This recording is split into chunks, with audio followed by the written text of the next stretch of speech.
Hi guys, in today's video, I want to show you how you can change your email on TikTok.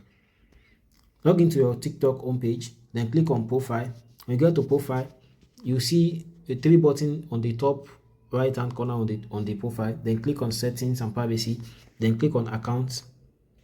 Then click on account information. As you can see, I don't currently add any email, so you can click on the email, then you can add your email here. Once you add the email, they will send you a code to the email so you can verify the email. Once you verify it, the email will be added to your TikTok account, and that's the same process if you have an email attached to your account but you want to change it on that email. So you can just change the email by sending the code to your existing email and verify it. If you enjoyed this video, kindly subscribe to the channel and hit the notification button. Thank you.